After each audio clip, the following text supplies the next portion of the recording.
What does the way you live say about you as a person? For example, my wife and I were married here in this church building in 2011. Before we were married, the way I lived showed that I was a single man without any dependent family. I lived on my own, I spent most of my time with my friends, and the only person I was directly responsible for was myself. Today, the way I live shows that I am now a married man with 3 young children. Now, I live with my wife and kids. I spend most of my time with my family, and I am responsible for providing for them and making sure they are safe and well looked after. When my wife and I got married in 2011, who I was changed. I went from being a single guy to a married man. And so the way I live changed too. I stopped living like a single man and started living out my new life as a husband.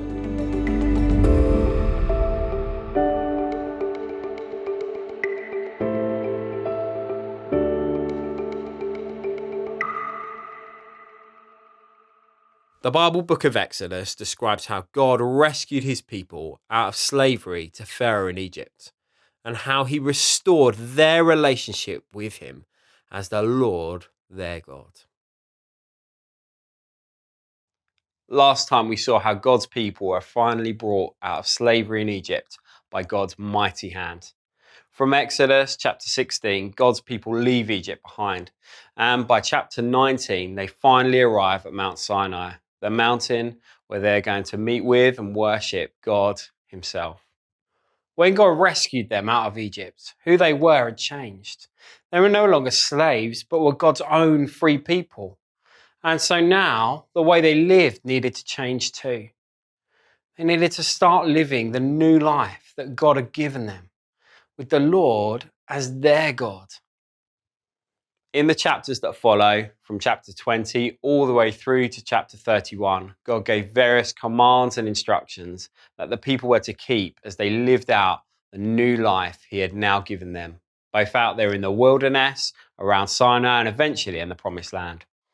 These instructions finish with details for how to build and use a special tent called a tabernacle.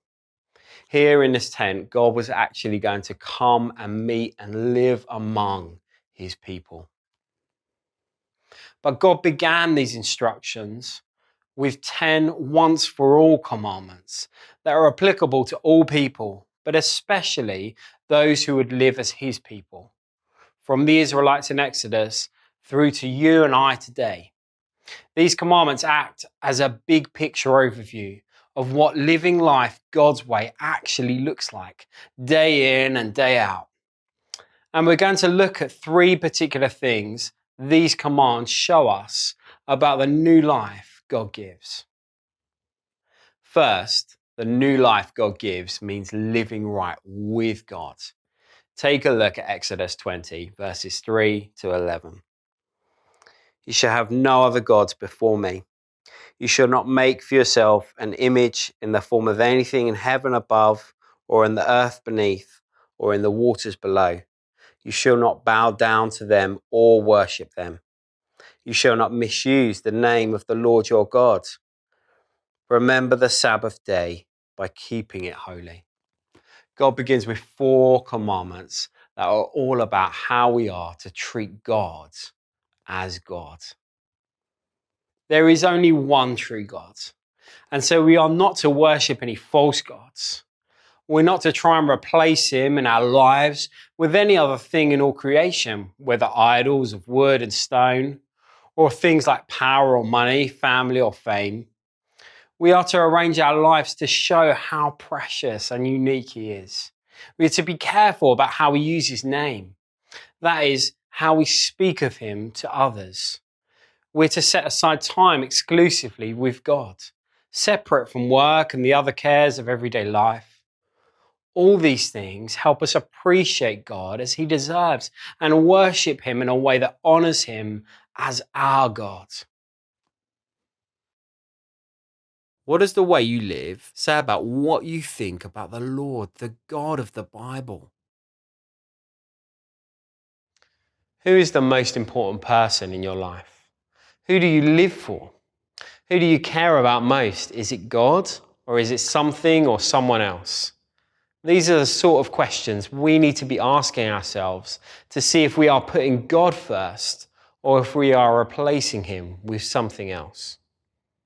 If we want to live the life that God gives us, then God makes it clear that we are to treat him as the Lord and the only God of our lives.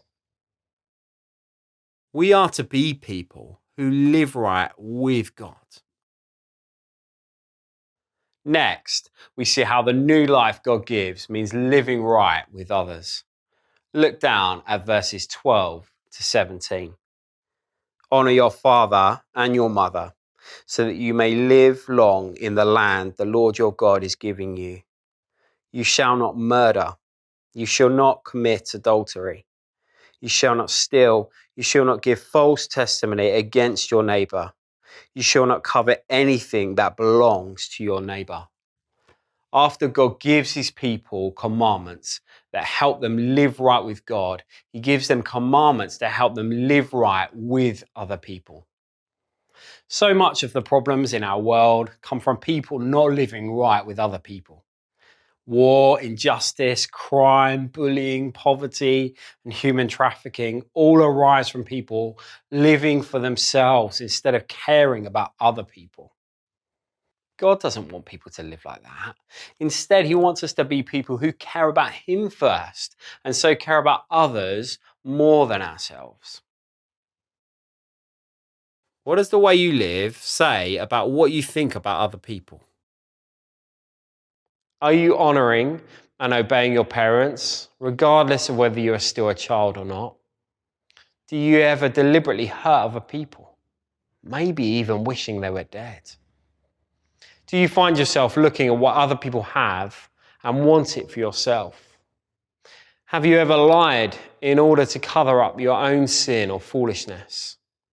These are the sort of questions we need to be asking to see if we care more about ourselves than other people. If we want to live the life that God gives, then God makes it clear that we are to care for other people and treat them as we would want to be treated. We are to be people who live right with other people. The last thing we see is how the new life God gives is actually how life works best. Have you ever noticed some people think God is a mean God, like somehow he wants to keep us from enjoying life?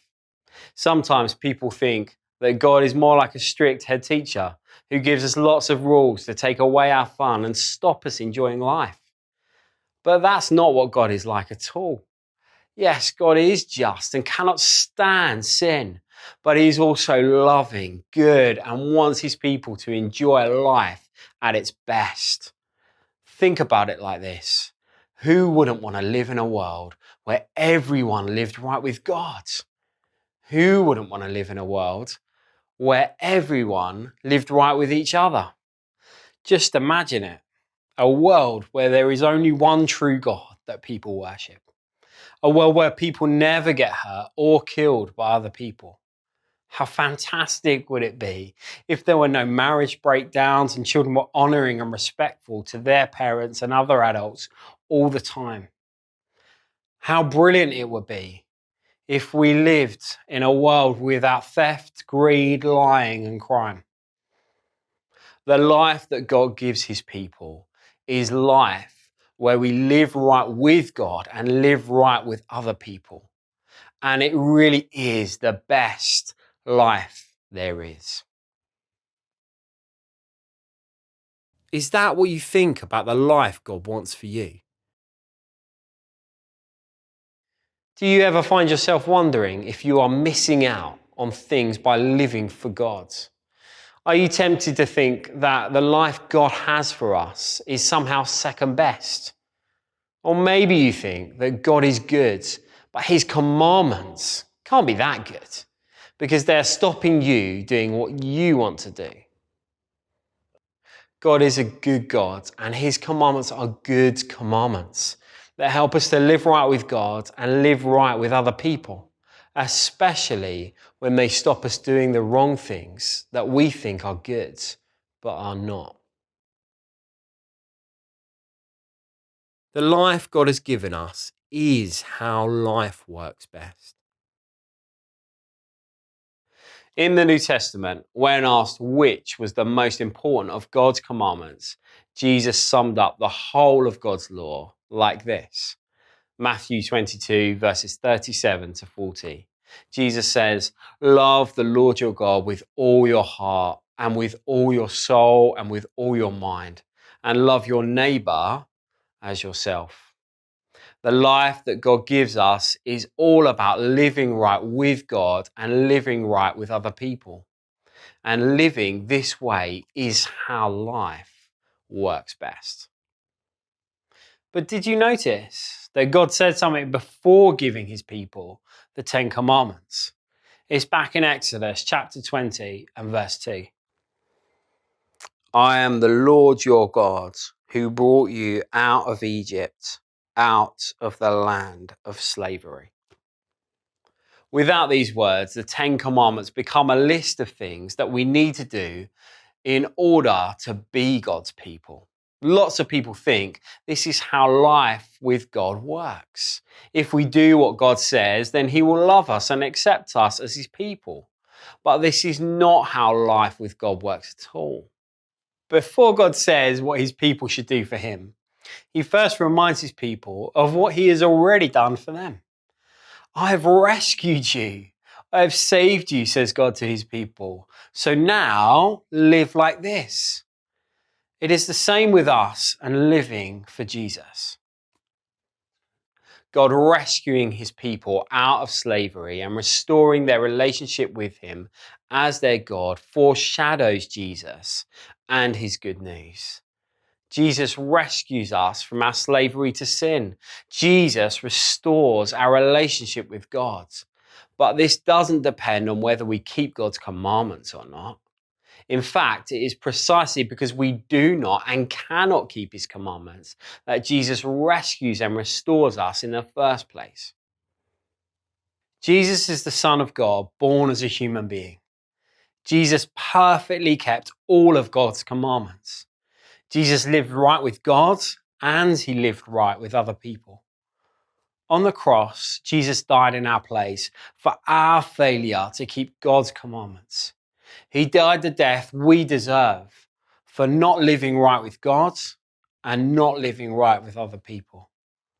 And in his resurrection, Jesus gives us his perfect life and obedience to God's commandments. In God's sight, we are justified, which means that he now sees us and treats us as people who have always lived right with God and with other people. Now, because of Jesus, we get to live out this new life that he has given us. We get to live lives that are right with God, and so we want to live lives that are right with other people. After all, that is how life works best. And it is the life that he has given us in Jesus.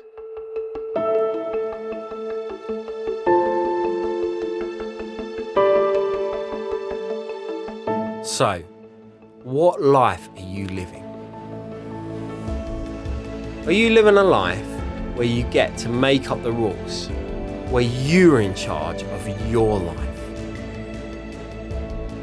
Are you living a life where you are trying to earn God's approval, where you're trying to be good enough by keeping his commandments without fail?